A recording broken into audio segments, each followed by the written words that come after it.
How do I book my test? Should I do the interview before the test or should I do it after the test? G'day guys and welcome to another video. My name is Emilio and I'm an English teacher and I basically help students improve their English, pass IELTS, pass PTE, and on today's video we will look at how you can book your IELTS test anywhere in Australia, and we will also answer the question whether you should take your IELTS interview before the main exam or after. Let's get started. The very first thing we'll do is head over to Google. We're just going to do a quick search. If we head over here, I'll put IELTS test Melbourne because I'm based in Melbourne.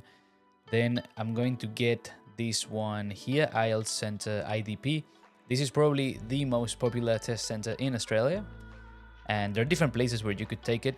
Just because I put IELTS test Melbourne, let me just make myself a bit small. Just because I put that, now it is taking me directly into the search option. And here we can see that we basically have all the different places where you can take it. For example, here we have IELTS IDP, IELTS IDP. Okay, all of these ones are IELTS IDP. It's not always like this, but let's see. Let's see what happens if I go IELTS Academic on the computer, and let's put for the next 10 days without any preference. And here we have all these options from IELTS IDP. There is another way we can look at this website and I will show you very soon. But something to keep in mind, at least as of now in 2025, most of the time, if not all the time, you will have only two options. And option one is this one here. So let me click on it to show you. And it is basically taking your written test. When we say the written test, it means your listening test, your reading test, and your writing test, which is around 2.5 hours. 30 to 35 minutes for your listening test, 1 hour for reading, and 1 hour for writing, right? So first you do that exam, that whole block, and after that, let's scroll down and see, and after that, you will do your speaking test, which is the interview, right? Sometimes we have different time slots. In this case, we don't, but again, sometimes there are like different slots, like 2 p.m., 1 p.m. Then we have the other option, which is doing the test at 1 p.m. Let me show you how that looks like. Here, you could say, look, Emilio, maybe I prefer doing the test at 1 p.m. And if you do that, it means that your speaking test will be done before that main exam, right? And if we click here, there we go. So sometimes we do have different options. Like you could choose whether to do it, let's say about an hour before or about half an hour before your exam. Let me see if I can head over to the page that I want to show you, because we have like a search box. Okay, there we go. So here, what you can do is based on wherever you are in Australia. For example, I'm based in Melbourne, so I could check up Melbourne, but let's say, for example, Sydney. You know, I was talking to a student who's based in Sydney not long ago, and I was, telling him how you can book the test. So I thought it would be nice to make this video. So let's say, hypothetically speaking, Sydney, IELTS Academic, IELTS on computer, and you put your date range. So let's say, just to compare. So as we can see, we've got like a fair bit of availability.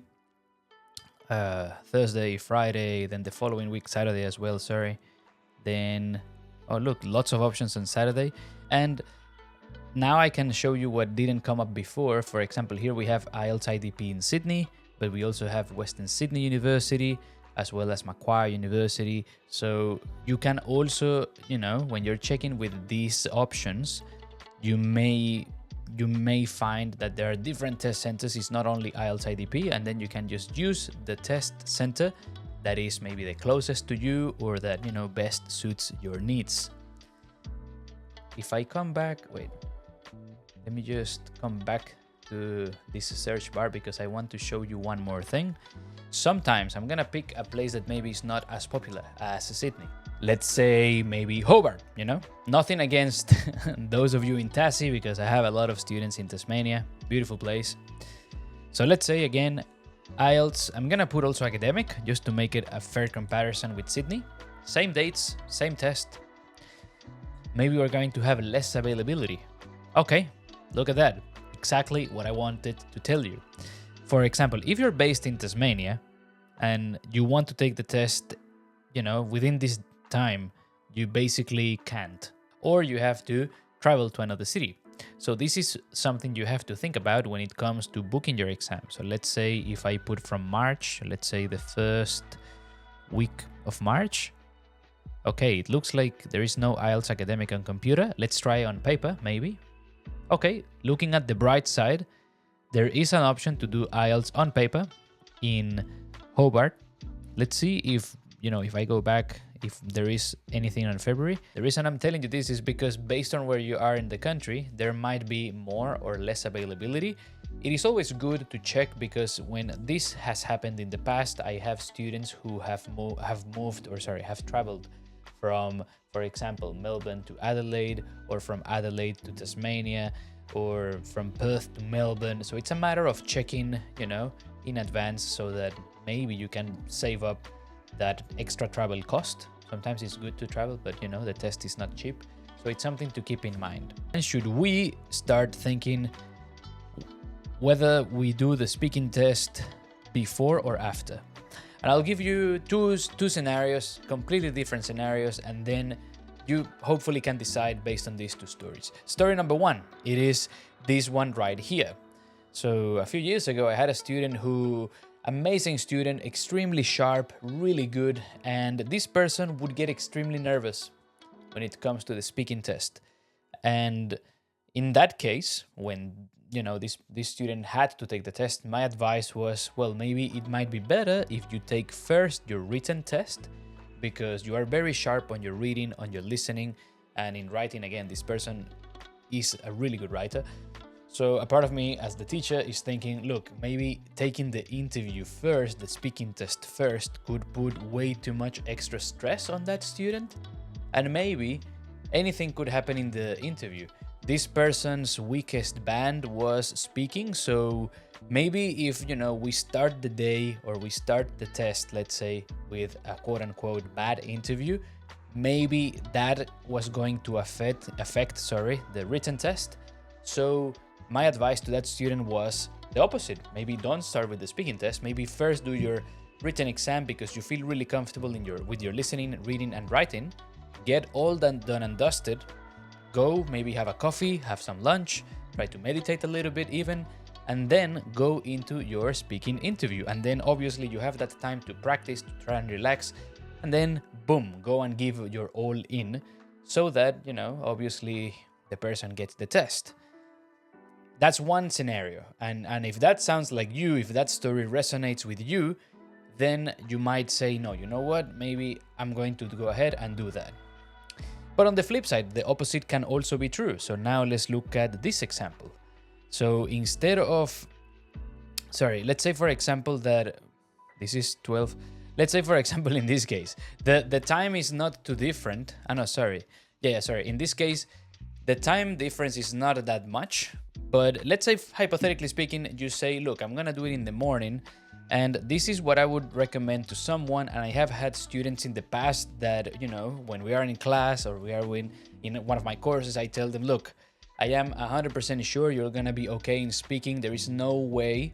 It has to be a tragedy for you to get less than 6, for example, because a lot of my students are aiming to get at least a 6 or 6.5 or more, when they take the exam. So I would tell them, look, I think it's almost impossible you get less than 6. It has to be a very hard topic, something bad happened to you, you didn't get good sleep. And also these are students who are very comfortable with their speaking, right?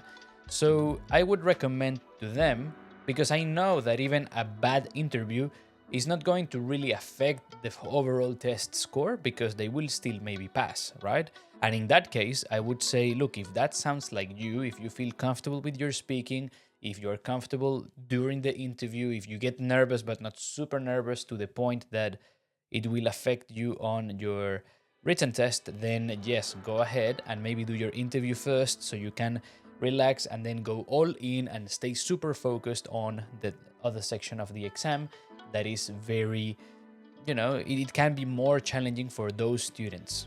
For those students who are very comfortable with their speaking interview, maybe they struggle a bit more in this other part, and for them it might be better to get the interview done and dusted, to finish up the interview, to then go and give it all on this other test. I hope that this is something that helped you decide what would be best for you. The last thing I'll tell you before we go is that if you are thinking of preparing for the test, or maybe you want to, check out more material like this, I would invite you to come and study with me on Patreon. The first week when you come is for free, so you can check it out. One video that could be quite good if you are an IELTS test taker is whether you take the test in computer or if you take it on paper. The link is in the description below. I would be so happy if you join me in Patreon, because we have a lot of activities, videos, and basically materials to help you get your IELTS test. If you're interested in any of my classes or courses, best thing to do is shoot me an email or get in touch via Instagram. The link is in the description below as well.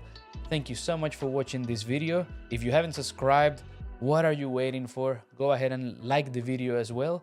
I hope that you liked it.